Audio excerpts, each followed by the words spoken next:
Hi guys, welcome to this Spark of Knowledge. I hope you all are well. And today here I am telling you about the difference between the ANM and GNM.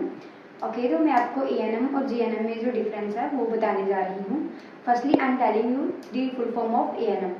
The full form of ANM is the Auxiliary Nurse and Midwifery. तो ये basically 2 years of diploma होता है, including 6 months of internship. Whereas if I am talking about the GNM, the full form of GNM is the General Nurse and Midwifery, and इसमें आपको extraordinary knowledge दी जाती है. And अगर इसकी duration की बात करूँ तो ये 3 years ऑफ डिप्लोमा होता है. इसमें इंक्लूड होता है 6 months ऑफ इंटर्नशिप. ओके, तो अगर मैं इसकी नॉलेज की बात करूँ, आपको किस तरह की स्टडी करवाई जाती है, किस तरह की नॉलेज दी जाती है एएनएम में. एएनएम में आपको बेसिक नॉलेज प्रोवाइड की जाती है पेशेंट्स के रिगार्डिंग, कैसे उनकी केयर करनी है, कैसे उनकी ड्रेसिंग करनी है. All kind of things are you can learn in the ANM.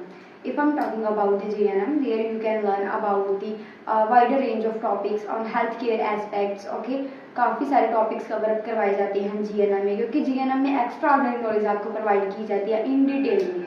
Okay, उसमें आपको बताया जाता है कम्युनिटी हेल्थ केयर के बारे में बताया जाता है, कैसे आप पेशेंट की केयर कर सकते हैं. Okay, all kind of things are you can learn in the GNM. Basically GNM में आपको डिटेल में करवाया जाता है और ANM में आपको डिटेल में नहीं करवाया जाता. अगर मैं ड्यूरेशन की बात करूँ कि जैसे मैंने बता दिया है, ANM 2 years का डिप्लोमा है including 6 months of internship, and GNM 3 years का डिप्लोमा है इंक्लूडिंग 6 months ऑफ इंटर्नशिप. तो अगर इसकी एलिजिबिलिटी की बात करूँ, एलिजिबिलिटी दोनों की लगभग सेम ही है, because student must be pass out from their 12th class. Okay, within the 50% of okay marks. तो इसमें आपको कुछ भी मैंडेटरी नहीं होता. जैसे कि BSc के लिए स्टूडेंट को मैंडेटरी होता है कि वो मेडिकल स्ट्रीम से ही हो, लेकिन इसमें इट डजंट मैटर कि student are either they are from medical, commerce, non medical and arts. It doesn't matter, they are from any kind of stream. Okay, इसमें आप कर सकते हो GNM. तो अगर मैं बात करूं कि इसकी एज कितनी होनी चाहिए स्टूडेंट की, मिनिमम एज होनी चाहिए 17 to 35. ओके, तो इसका एडमिशन प्रोसेस है वो अलग से रहेगा, वो मैं आपको नेक्स्ट वीडियो में बताऊंगी, क्योंकि वो काफ़ी लंबा हो जाएगा इसका प्रोसेस. ओके, तो अब मैं आपको बताने जा रही हूँ कि ANM के बेसिक फोकस क्या है, मतलब इसमें क्या क्या प्रॉपर्ली करवाया जाता है, और GNM के फोकस क्या है. मेनली ANM के मेनली फोकस है कि health care and maternal and child health care के बारे में आपको इन्फॉर्मेशन दी जाती है, कम्युनिटी हेल्थ केयर के बारे में आपको इन्फॉर्मेशन दी जाती है, मैटरनल इन्फॉर्मेशन जैसे कि आपको न्यू बोर्न बेबी मदर जो होती हैं उनके बारे में इन्फॉर्मेशन दी जाती है, न्यू चाइल्ड के बारे में, न्यू बोर्न चाइल्ड के बारे में इन्फॉर्मेशन दी जाती है, लाइक कौन सी डाइट उनको देनी है, कैसे हाइजीन मेंटेन रखनी है, वगैरह वगैरह. This kind of information provide in the ANM. Okay, अगर मैं GNM की बात करूँ तो GNM में आपको एक्स्ट्राऑर्डिनरी इंफॉर्मेशन प्रोवाइड की जाएगी, जैसे कि आप एमरजेंसी में भी काम कर सकते हो. ओके, डॉक्टर्स के साथ. तो इसमें आप काफ़ी कुछ सीख सकते हो, जैसे कि मेडिसिन के बारे में, इंजेक्शन वगैरह, every kind of things you can learn in the GNM. तो अगर मैं ANM के सिलेबस की बात करूँ, वो अलग है. आपको सिलेबस से ही पता चल जाएगा कि क्या डिफरेंस है ANM और GNM में. ANM का सिलेबस मोस्टली है, इसमें कवर अप करवाया जाता है हेल्थ प्रमोशन के बारे में, like health how to promote health, इसके बारे में ये सिलेबस कवर अप करवाया जाता है. जैसे primary basic health care knowledge provide की जाती है. ओके, तो आपको चाइल्ड हेल्थ केयर नर्सिंग के बारे में बताया जाता है, जैसे कि मैंने आपको बताया कि न्यू बॉर्न बेबी के बारे में, मैटरनिटी केयर के बारे में बताया जाता है, मिडवाइफरी, कम्युनिकेबल डिजीजेज जो होती हैं उनके बारे में बताया जाता है, जैसे nutrition, first aid, all kind of things are cover up in the syllabus of ANM. Okay, तो अगर मैं GNM की बात करूँ तो GNM का सिलेबस काफ़ी ज़्यादा है एज कम्पेरिजन टू ANM. जैसे कि इसमें कवर अप होता है anatomy, physiology, pharmacology, microbiology, medical surgical nursing, mental health nursing. Okay, जैसे child health nursing, midwifery and gynaecological, जैसे कि आप जानते हैं कि वुमेन के स्पेशलिस्ट जो होती हैं नर्सेज वो आ जाती हैं इसमें। कम्युनिटी हेल्थ केयर के बारे में बताया जाता है, फर्स्ट एड के बारे में, न्यूट्रिशन के बारे में, okay, and most important health education and communication skills के बारे में भी इसमें कवर अप करवाया जाता है। और ऑल काइंड ऑफ फंडामेंटल्स जो कि नर्सिंग के होते हैं वे ऑल सारे के सारे इसमें कवर अप करवाए जाते हैं जीएनएम में। तो आप इसी से हिसाब लगा लो जीएनएम अच्छा रहेगा या एएनएम, क्योंकि जीएनएम में आपको डिटेल्ड इन्फॉर्मेशन मिलेगी, ओके, वेयरएज एएनएम में आपको कुछ टॉपिक्स करवाए जाएंगे। तो ये था इसका ज़्यादा मेनली डिफरेंस। अगर इसकी मैं एएनएम के स्कोप की बात करूँ तो जीएनएम के स्कोप की बात करूँ वो भी अलग है। जैसे कि आपको मालूम होगा कि एएनएम है जो कि रजिस्टर्ड नर्सिंग को असिस्ट करती है, उनकी हेल्प करती है। जो एएनएम नर्सेज होती है वो रजिस्टर्ड नर्सेज की हेल्प करती है, ओके। तो उनका काम होता है मोस्टली उनको रूरल एरियाज में ही काम दिया जाता है, अंडर डिजर्व्ड एरिया में जो कि उनको ऑलरेडी प्रोवाइड किए जाते हैं उसी दायरे में रहकर वो काम कर सकती है, उसके बाहर नहीं काम कर सकती। वेयरएज अगर मैं जीएनएम की बात करूँ उसका अलग है। जैसे कि जीएनएम जो है रजिस्टर्ड नर्सिंग वो खुद में ही क्वालिफाइड होती है as a registered nurse, okay.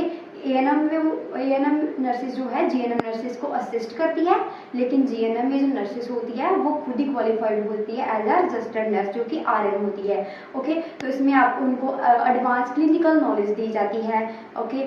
Advance clinical skills के साथ वो हॉस्पिटल्स में काम कर सकती है, क्लिनिक्स में काम कर सकती है, नर्सिंग होम्स में, ओके। उनको मेडिकेशन प्रोवाइड कर सकती है, इंजेक्शंस वगैरह, और वो इनफैक्ट वो डॉक्टर्स को भी हेल्प कर सकती है।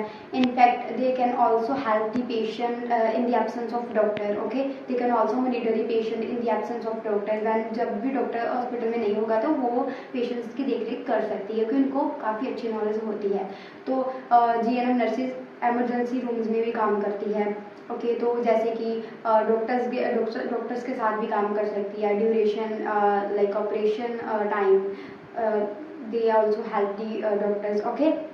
तो जो जीएनएम का नर्सेज का काम है वो ज़्यादा रहता है एज कंपैरिजन टू एएनएम, क्योंकि एएनएम में जो नर्सेज है वो मोस्टली असिस्ट करती हैं नर्सेज और डॉक्टर्स को चाइल्ड बर्थ के दौरान, और वैक्सीनेशंस जैसे कि उनको इंजेक्शन वगैरह प्रोवाइड करवाने होते हैं। जैसे कि आपने देखा ही होगा कोरोना में भी वैक्सीनेशन,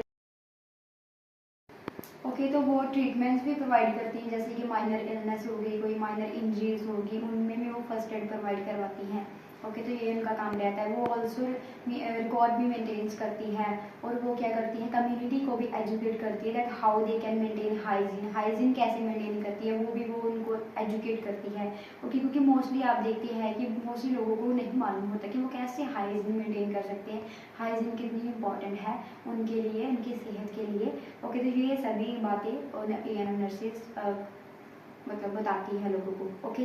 तो अगर मैं बात करूँ जीएनएम की, जीएनएम नर्सेज क्या करती है? GNM nurses after completion of GNM they are qualified as a registered nurses, they become RN, okay. After complete करने के बाद, जीएनएम कंप्लीट करने के बाद जो जीएनएम नर्सेज होती है वो रजिस्टर्ड हो जाती है एज अ नर्स, रजिस्टर्ड हो जाती है, ओके। तो वेयर जैसे कि मैंने आपको बताया कि एएनएम में क्या करती हैं जो नर्सेज होती है, एएनएम नर्सेज वो जनरल नर्सेज जो कि रजिस्टर्ड नर्सेज है उनको हेल्प करती है, लेकिन इसमें क्या है कि वो जो जीएनएम नर्सेज है वो खुद क्वालिफाइड हो जाती है ऐसा as a registered nurse, okay.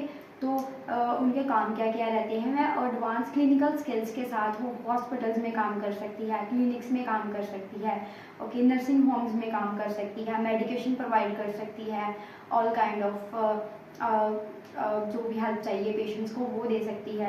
वो क्या क्या करती है? वो उनके रिकॉर्ड्स रखती है पेशेंट्स के, ओके, वार्ड्स के रिकॉर्ड्स रखती है, और जो जूनियर जो होती है उनके, ओके, स्टाफ, उनको वो क्या करते हैं उनके रिकॉर्ड्स भी रखते हैं, ओके, उनको भी मॉनिटर करती है जीएनएम नर्सेज। और क्या क्या काम करती है? जैसे कि वो एमरजेंसीज में भी काम कर सकती है, और वो डॉक्टर्स को भी असिस्ट करती है वाइल ऑपरेशन, ओके। जैसे कि ऑपरेशन के दौरान भी वो डॉक्टर्स की हेल्प करती हैं।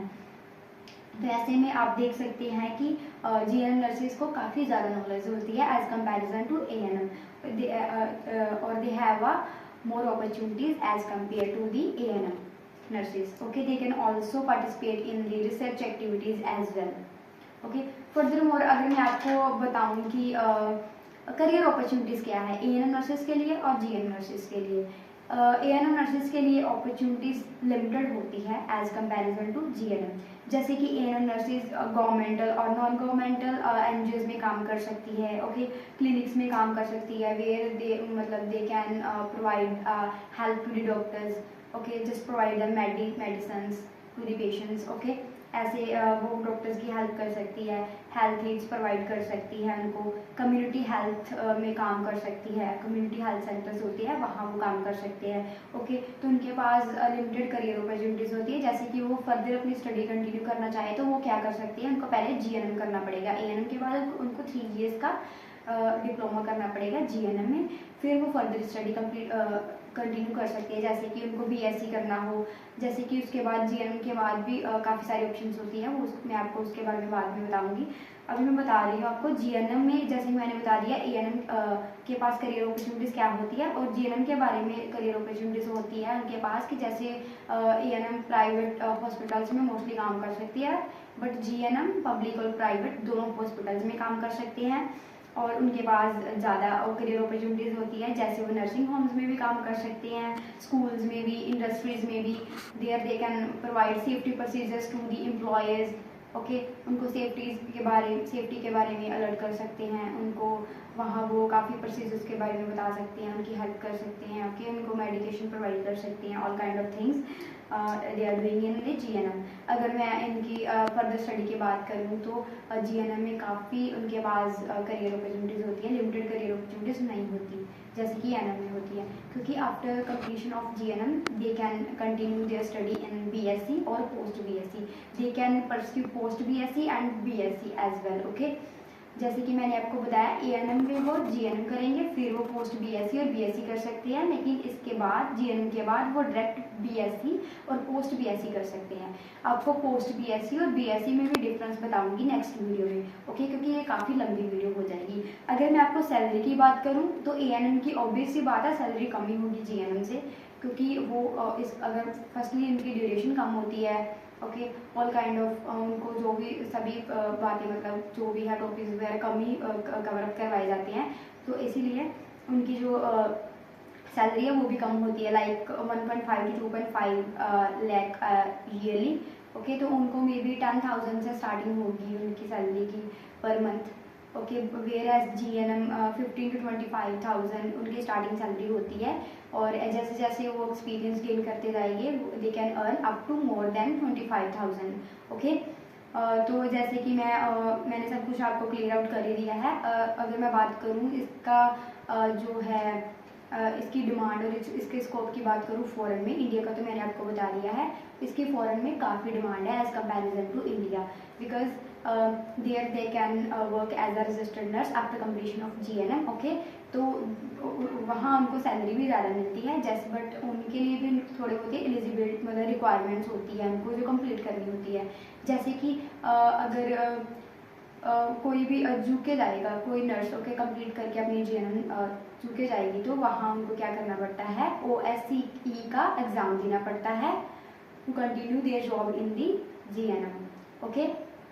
तो अगर मैं बात करूँ USA की, USA में उनको NCLEX एग्ज़ाम क्लियर करना होता है, ऐसे ही कनाडा और ऑस्ट्रेलिया में भी उनको एग्ज़ाम्स क्लियर करने होते हैं to do job as a nurse, okay. But उनकी वहाँ सैलरी की बात करूँ तो वो ज़्यादा होती है, जैसे कि वो मे बी 3 लाख और may be up to more earn कर सकती हैं पर मंथ, ओके।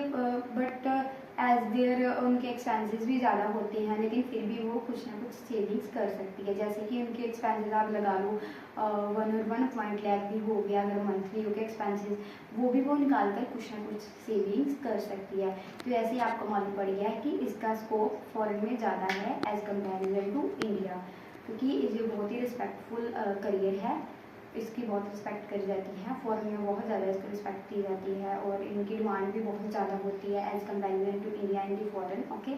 तो all are kind of things I will cover in this video, I am already covering this video. So next video में मैं आपको बताऊंगी कि पोस्ट BSc और BSc में डिफरेंस क्या होता है, और GNM का एडमिशन क्राइटेरिया के बारे में भी मैं अलग से वीडियो बनाऊंगी, क्या इसकी फ़ीस लगेगी, एप्लीकेशन फ़ी क्या लगेगी इसकी, GNM की एडमिशन की, और एग्ज़ाम कोई होगा या नहीं या ऐसे ही आपको एडमिशन मिल जाएगा पंजाब के स्टूडेंट्स के लिए स्पेशली। ओके, मैं पर नेक्स्ट वीडियो में आपको सब कुछ बताऊँगी। Okay, thank you, bye bye.